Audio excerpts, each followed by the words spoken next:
They gave us melodies that healed our hearts, yet their own stories ended in violence darker than anything Hollywood could ever script. This isn't a movie plot, it's the chilling reality behind 21 Black R&B legends whose lives were cut short in brutal, unthinkable ways. Many were murdered under circumstances so twisted, so quietly manipulated, that even today the truth feels smothered by unseen hands. Shadows moved, evidence disappeared, and the forces behind these deaths left no fingerprints at all. If you're ready to open the hidden door behind these tragedies, brace yourself, because what lies inside may shock you to your core. Stay with us until the very end. Every name deserves to be honored. Every story deserves to be heard. And tonight, we finally tell them. Sam Cooke, the legend erased in the dark. Sam Cooke wasn't just an R&B icon, he was a force of nature. The velvet voice behind You Send Me, Cupid, and A Change Is Gonna Come, he was also one of the first black artists bold enough to demand ownership of his music. He built his own record label, challenged powerful executives, and refused to let anyone silence him. But at the height of his fame, Sam Cooke disappeared in the most chilling way imaginable. Around 3 a.m. on December 11, 1964, in a rundown motel on Figueroa Street in Los Angeles, Cooke was shot dead. His nearly naked body, wearing only a jacket, was found crumpled in the manager's office, lying in a pool of blood. The manager, Bertha Franklin, claimed she shot him out of self-defense after he allegedly charged in looking for a woman he'd been with earlier that night, Aaliyah Boyer. Police accepted her story within hours. Case closed. No investigation. No pressure. Just silence. Too much silence. Because the details never added up. Aaliyah Boyer, Cooke's mysterious last companion, was later arrested for prostitution. Franklin was rumored to be armed and ready before Cooke ever arrived. The motel was known for setups, not accidents. And when Cooke's body was examined, the truth got even darker. He was beaten so viciously that bones were broken and his face was disfigured. That kind of damage didn't match a simple struggle with one woman. Rumors began to swirl that Sam Cooke hadn't died in a random encounter at all, that he was targeted. Cooke had been vocal about civil rights, openly defiant toward the music industry, and determined to control his masters at RCA. To many powerful people, he was becoming a threat. And in 1960s America, threats didn't always live long. His death was labeled a personal tragedy, a drunken mistake, a man in the wrong place at the wrong time. But anyone who looks deeper knows the truth. Nothing about that night was random. Sam Cooke wasn't just killed, he was removed. A legend silenced before the world ever got to hear his final song. Nipsey Hussle, the hometown hero who tried to save his community, only to be cut down in the very place he built to protect it. Born Ermia's Joseph Askedam, Nipsey wasn't just a rapper. He was a movement. A visionary whose Victory Lap album made him a star, but whose mission to rebuild the Crenshaw district made him a legend. He poured his money, his voice, and his entire soul into uplifting black lives in a neighborhood the world had written off. But greatness always attracts enemies. On March 31, 2019, at exactly 3:20 p.m., Nipsey stood outside his beloved Marathon clothing store, the centerpiece of his dream to take back his block. In broad daylight, in front of people who adored him, the unthinkable happened. Eric Holder, a man Nipsey once knew, walked up and opened fire. 6 bullets tore through Nipsey's head and chest. 2 bystanders were hit as panic exploded across the parking lot. It all happened so fast that witnesses didn't even understand what they'd just seen. Holder was later arrested and sentenced to life in 2023. Prosecutors said it was personal, that Nipsey had called him a snitch. But for many, that explanation never felt complete.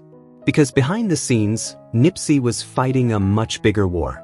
He was locking horns with powerful developers determined to gentrify Crenshaw, wipe out its history, and take the land Nipsey was trying to preserve for his people.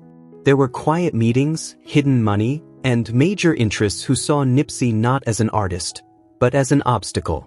Some believe Holder didn't act alone, that he was just the trigger, not the mastermind. A pawn in a game of power, property, and silence. And in the end, The man who tried to save his neighborhood became the target of those who wanted it for themselves. XXXTentacion, the young star executed in broad daylight. XXXTentacion wasn't just another rapper on the rise, he was a force. A rebellious, genre-bending talent blending R&B, rap, and emo into haunting hits like Sad and Young and Gifted. At just 20 years old, he was rebuilding his life, reshaping his image, and stepping into a new chapter. But that chapter ended violently and without warning.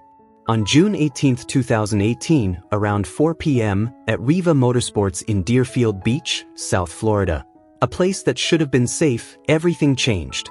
X had just walked out of the motorcycle shop when a black SUV cut him off with surgical precision. In seconds, two men jumped out. No words. No hesitation. Gunshots exploded. 6 bullets tore through him. He died instantly. No time to run, no chance to fight back. The attackers snatched a Louis Vuitton bag and sped away. Police called it a robbery. 4 suspects were arrested. Dedrick Williams got life in prison. But the story never felt that simple. The black SUV. The coordinated ambush. The bold, daylight attack. Those details don't point to a messy street crime. They point to planning, precision, intent. To this day, many believe the robbery was just a cover. That X's death wasn't random, but personal. In the ruthless world of hip-hop, where the ghosts of Tupac and Biggie still linger, revenge, jealousy, and betrayal have written darker stories than any headline ever will. Otis Redding wasn't just a singer, he was the heartbeat of soul music. The velvet raw voice behind, Sittin', the Dock of the Bay, the man who shattered racial barriers and forced America to listen. At just 26, he was on the verge of a new era in his career, until December 10, 1967, when everything ended in cold, silent darkness. That morning, the Beechcraft H-18 carrying Otis and members of the Bar-Kays sliced through thick fog and freezing rain before plunging straight into Lake Monona, Wisconsin. Only one person survived. 3 days earlier, Otis had recorded what would become his most iconic song, a global hit he would never live to see released. But what still haunts fans today is this: what if the crash wasn't an accident at all? Behind the scenes, Otis was reportedly battling Stax Records for ownership of his master tapes. He wanted control of his music, his money, and his future, and he was quietly planning to launch his own label. That move could have cost Stax millions and broken their grip on one of the most valuable rising stars in the industry. And then, the perfect storm. Bad weather. A rushed investigation. The FAA skipping in-depth mechanical checks. Questions left unanswered. After Otis's death, Stax took full control of his recordings and earned millions, from the release of Dock of the Bay alone. For some, it was fate. For others, it was the cleanest cover imaginable. And more than half a century later, the question still hangs heavy in the air. Did Otis Redding die in a tragic crash? Or was he silenced at the moment he became too powerful? Donny Hathaway, the music genius who fell from the 15th floor, or was pushed? Donny Hathaway wasn't just a singer, he was a force of nature. With A Song for You, he stopped America in its tracks, and his partnership with Roberta Flack earned him Grammys and a permanent place in soul jazz history. But at the height of his brilliance, his life ended in a way that never sat right with anyone. On a freezing New York night, January 13, 1979, Donny was in the studio, but something was off. He rambled, acted distracted, and then suddenly walked out mid-session.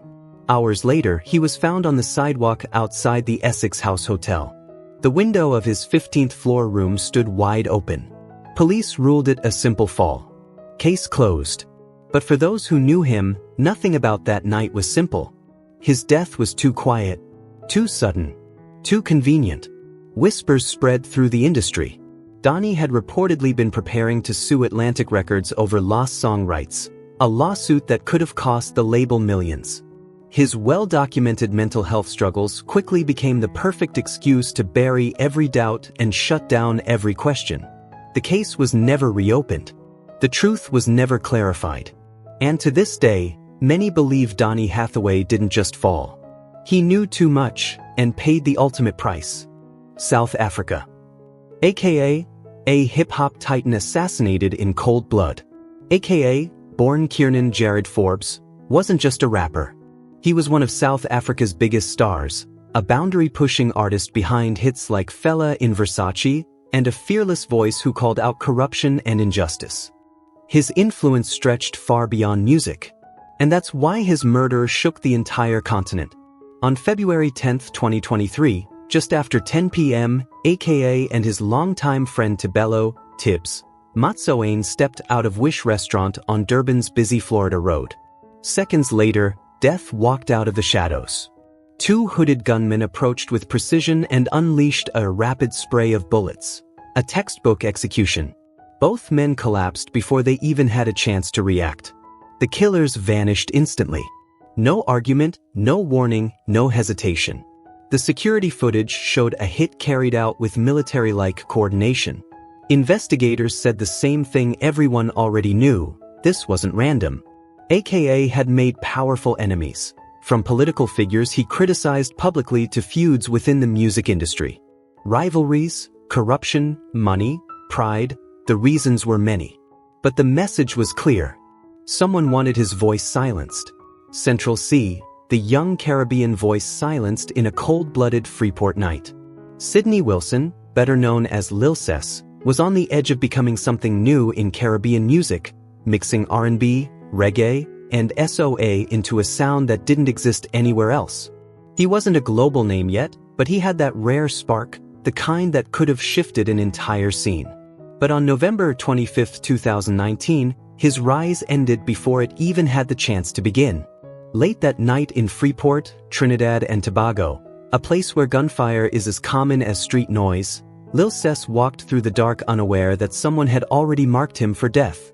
Within seconds, 2 or 3 bullets tore through his chest and head, so fast no one around him could move, scream, or save him. The killing was written off as just another gang-related shooting, a tragedy swallowed by a city used to violence. But beneath that surface was a truth far more chilling. Freeport's underworld doesn't just control the streets, it controls the music scene too. And Lil Ses, still young and not yet famous, had been pressured to take part in money laundering operations run through gang-organized concerts and events. When he refused, and worse, when he threatened to report one of the gang leaders, he became a problem that needed to disappear. Police barely investigated. Ballistics were ignored. The getaway motorcycle was never traced. Locals whispered that bribes had already washed the case clean. And just like that, another rising voice was swallowed by Freeport's bloody tide. A talent silenced, a story buried, and a dream murdered before the world ever got to hear it fully. Rude Boy, Jamaica's underground star silenced in Kingston's violent shadows. Rude Boy Fire wasn't just another rising artist in Jamaica, he was the spark of a new generation. At only 26, his sound blended R&B, dancehall, and reggae into something bold, raw, and unmistakably his. Fans saw a young king climbing fast. But Kingston, a city where talent and danger often breathe the same air, had other plans. One August night in 2021, that spark was extinguished. On a quiet street in Kingston, Rude Boy Fire was ambushed. He never stood a chance. A storm of bullets, 5 in total, precise and deliberate, tore into him. A van had been positioned nearby to block witnesses, and the shooter slipped into the darkness as if the whole thing had been rehearsed. What came next was even more chilling. Police barely examined the scene. No camera checks. No neighborhood search. No follow-up questions. It was cleaned up too quickly, too neatly, far too professionally to be random. In Kingston's underworld, music and violence walk hand in hand. Gangs tax young artists, force them into performances for money laundering, and demand silence in return. Rude Boy Fire refused to bow. Worse, he reportedly threatened to expose a prominent gang leader to international authorities. That act of courage sealed his fate. Rude Boy Fire didn't just die from bullets. He died because of a system built on fear, power, and corruption. His murder left a bleeding scar on Jamaica's underground scene, and a haunting reminder that in Kingston's shadows, even the brightest voices can be silenced before the world ever hears them. Andre Beadle, the young singer whose voice was silenced by bullets in the Jamaican night. Andre Beadle, known to fans as Dre Vision, was one of those rare rising stars who felt destined for greatness. A blend of R&B smoothness and reggae soul, he was grinding his way through Jamaica's unforgiving music scene, a world where talent alone isn't enough and danger lurks closer than fame. But his climb ended long before the world got to hear what he was truly capable of. On the night of October 17, 2012, in St. Andrew near Kingston, an area long scarred by gang wars, Andre's future was stolen in seconds. He was driving along a lonely stretch of road when the ambush came. Gunshots split the darkness, rapid and merciless. Multiple bullets tore through him, leaving the young artist dead before help could even be called. The killer vanished into the night. No arrests, no answers, just silence. Whispers spread fast. Was this random street violence, or a calculated hit? St. Andrew is notorious territory, a place where underground artists often face threats, extortion, and pressure to perform at gang-run events. According to those close to him, Andre had refused demands from a powerful gang leader. In a world where saying no can be fatal, that refusal didn't just put him on a list, it made him a threat. And threats in the underworld don't live long. Sean Taylor wasn't just another underground rapper. He was a rising flame in a world built to snuff men out. Known as the realist, Sean carried a raw, commanding voice that blended street grit with R&B soul. He had just started working with Young Jeezy, hungry to outrun the shadows of his past and carve his name into hip-hop history. People said he had the spirit of post-Tupac gangster rap, authentic, fearless, and unapologetically real. But just as his career began to bloom, Los Angeles claimed him. On the night of October 16, 2007, outside a packed nightclub pulsing with music and flashing lights, chaos broke loose. A burst of gunfire tore through the air. Sean Taylor hit the ground before anyone understood what was happening. A single bullet to the chest. No warning. No time. No second chance. The story the news told was simple: wrong place, wrong fight, wrong moment. But the people who truly followed him knew better.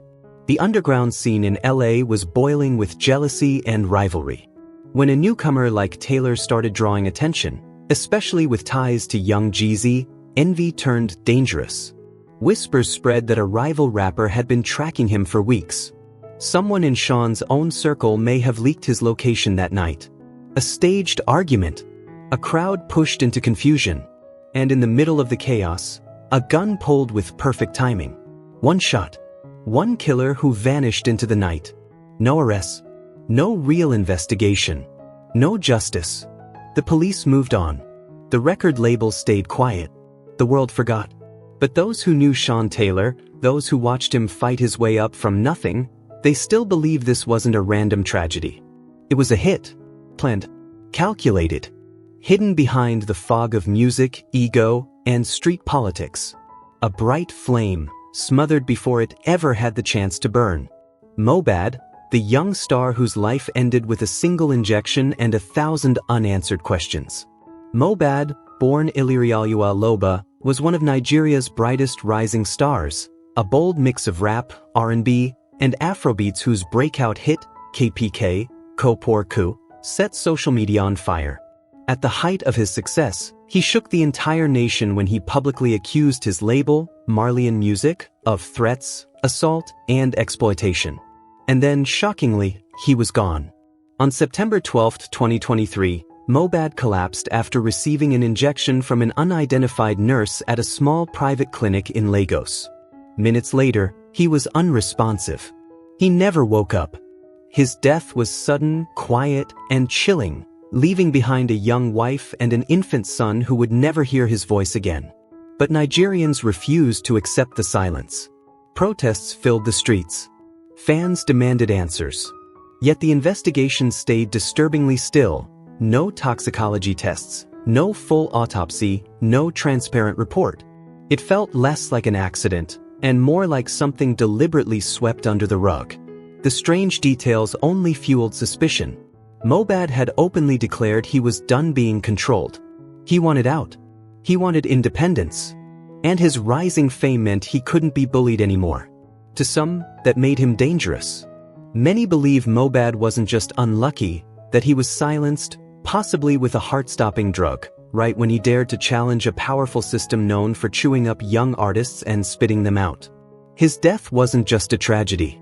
It was a warning, wrapped in fear, secrecy, and a list of questions no one seems willing to answer.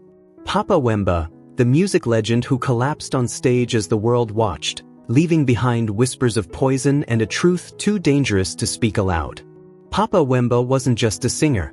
He was the heartbeat of modern African music, the man who carried Congolese rumba and ndombolo across oceans, blending ancient rhythms with modern fire. His voice was magnetic, his style unmatched, his presence larger than life. They called him Congo's king of fashion, but he was much more than that. He was culture. He was movement. He was power. And then, in a single haunting moment, he fell. In the early hours of April 24, 2016, during the Femua Music Festival in Abidjan, the crowd was electric. Cameras rolled, lights blazed, the stage shook under the roar of thousands. Papa Wemba stood at the center of it all, singing, smiling, commanding the night. Then he stopped.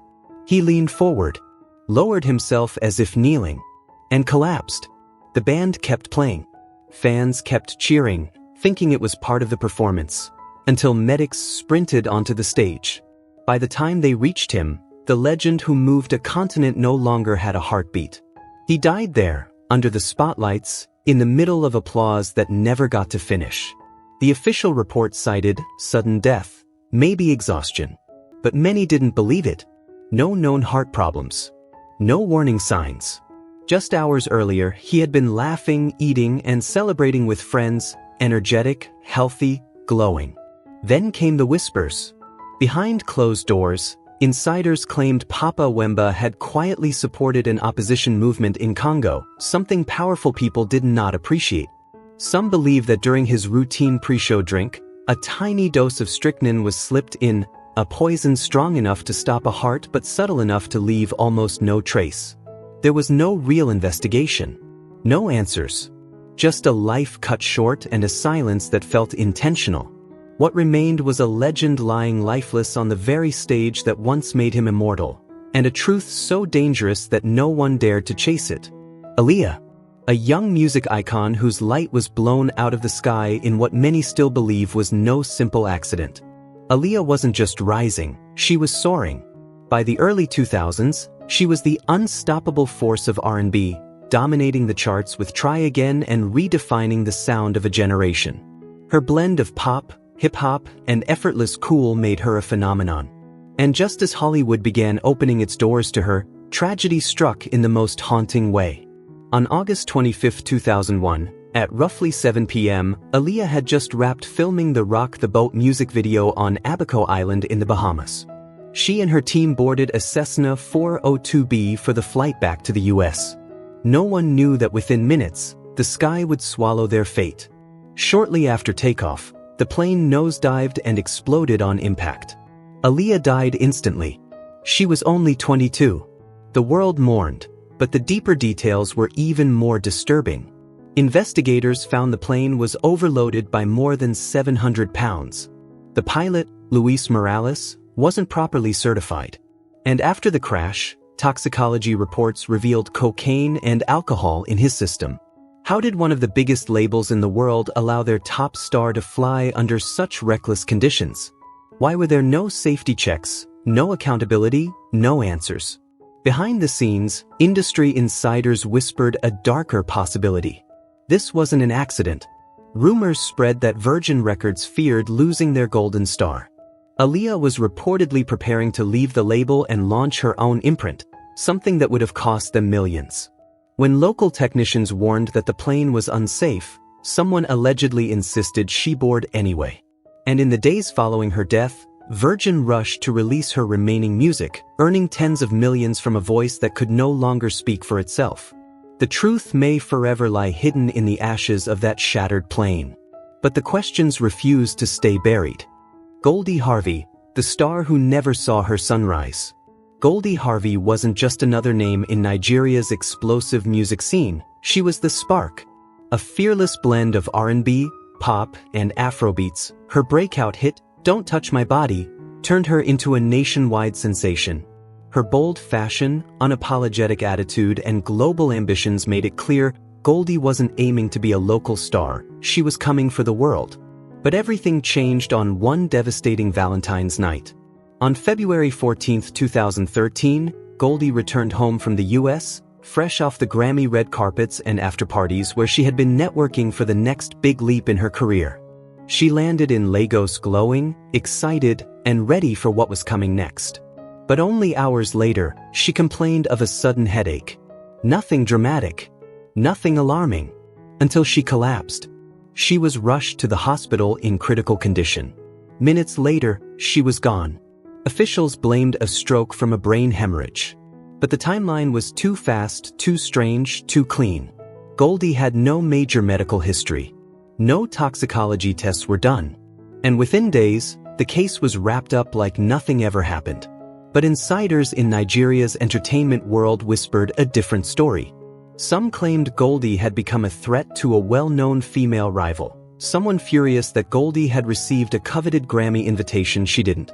According to an anonymous source, that rival allegedly hired a Ghanaian specialist with a dark history tied to thallium, a chemical infamous for causing sudden brain hemorrhages and for being nearly impossible to detect.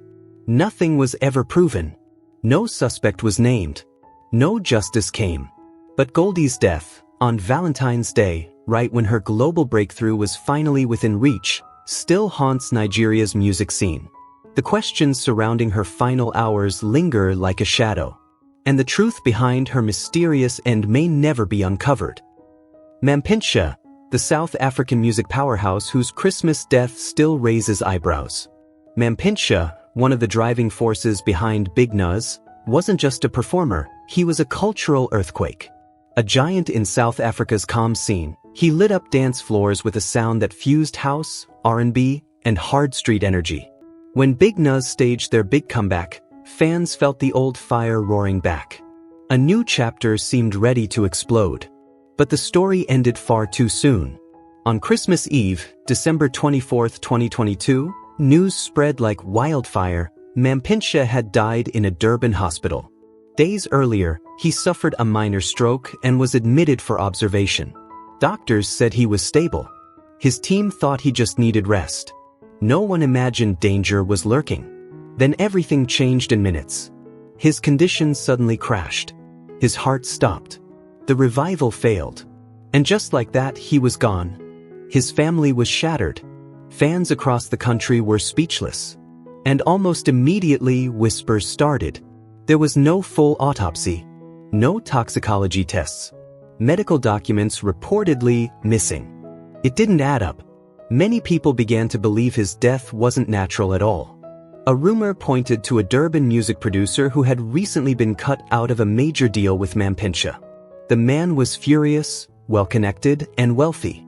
Some claimed he had both the motive and the means to slip potassium chloride into Mampintsha's fore during a quiet night shift, a chemical that can trigger a fatal heart arrhythmia while leaving almost no trace.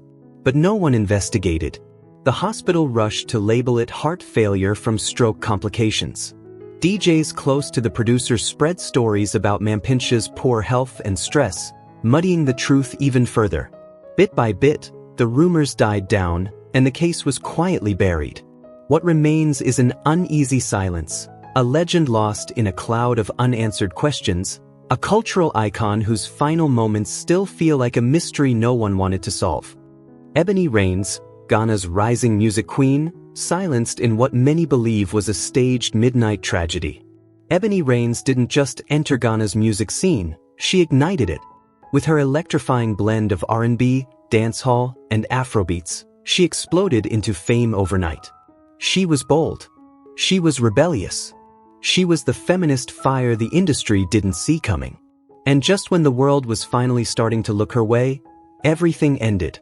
On February 8, 2018, just days before her 21st birthday, Ebony left Sunyani with a close friend and her bodyguard, heading toward Kumasi in the deep, quiet darkness of night.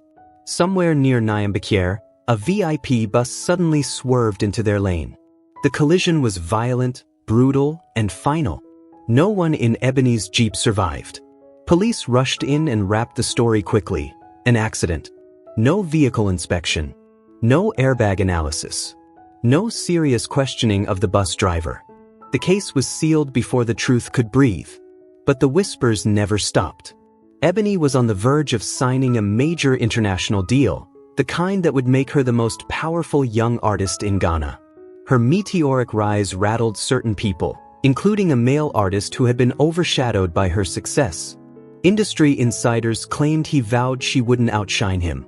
Then there was the bus, empty. The driver, never arrested. The investigation, strangely quiet. To many, the pieces never added up.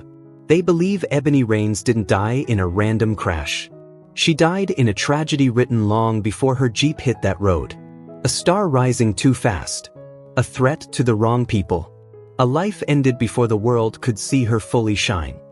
Aaliyah and XXXTentacion, the rising star who never saw the sunrise of a new year. Aaliyah and XXXTentacion was one of Minneapolis' brightest young talents, a rapper and singer whose blend of R&B and soul rap exploded on Growing Pains and earned her cosigns from big names like Kehlani. She wasn't just rising, she was about to take off.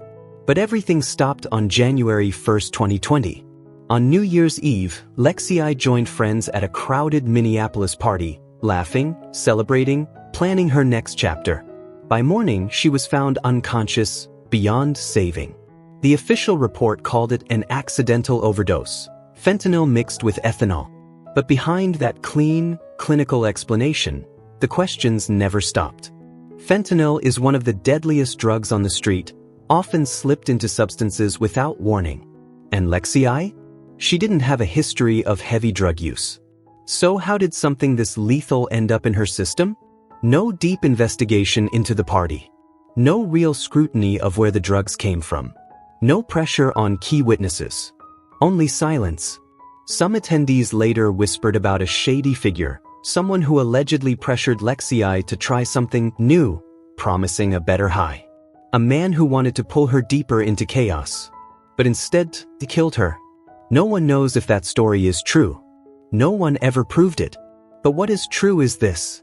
XXXTentacion Alaji's life ended at the very moment a new year began, and her death remains wrapped in mystery, suspicion, and heartbreak.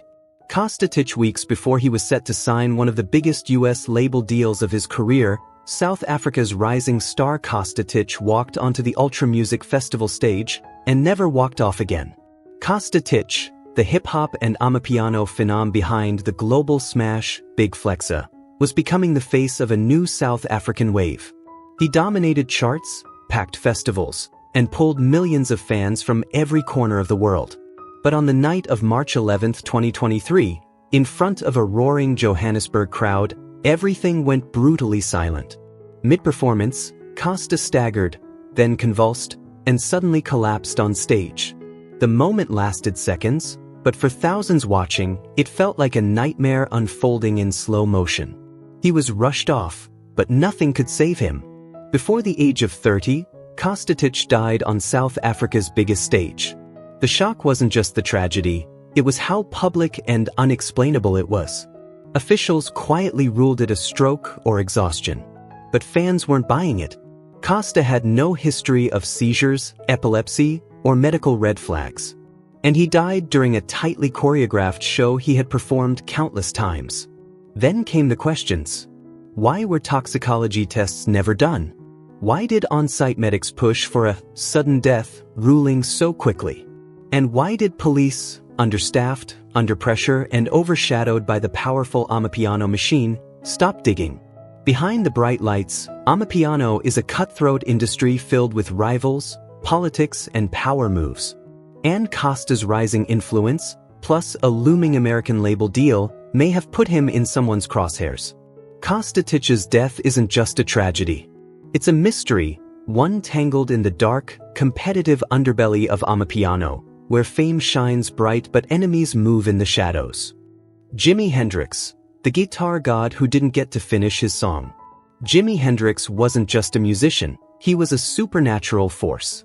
The man who bent the guitar to his will, mixed R&B, blues, funk, and rock into pure electricity, and delivered Purple Haze and Voodoo Child like they were messages from another universe. On stage, he was unstoppable, untouchable, eternal. But in the early hours of September 18, 1970, the legend fell silent. Inside a small room at the Samarkand Hotel in London, Hendrix was found unresponsive, his mouth filled with vomit, unable to breathe. His girlfriend, Monica Danman, was the only person there, yet her story changed again and again, raising suspicions that have never died. The official report claimed he overdosed on 9 Vesparax sleeping tablets, 18 times the normal dose. But nobody can explain why he would take that many, or why Monica waited so long to call for help. And that's where the shadows begin. Many insiders believe Hendrix didn't die by accident, but was silenced. At the time, Hendrix was trying to break free from his manager, Michael Jeffrey, a man accused of squeezing him for every dollar. Witnesses say Hendrix planned to sue him, a move that could have cost Jeffrey millions. Even more unsettling? Jeffrey reportedly took out a $2 million insurance policy that only paid out after Hendrix died. Coincidence? Or motive? Whether poisoned, exploited, or set up, Hendrix's final moments remain one of music's darkest mysteries. Too many contradictions. Too many lies. Too many people who benefited from his silence. One thing is clear, Jimi Hendrix didn't just die. He was taken. And this story is only the beginning. If you're ready to explore more behind-the-scenes secrets and the hidden truths the industry tried to bury, drop a comment below. And don't forget to subscribe. The next mystery is already waiting. This is only the tip of the iceberg.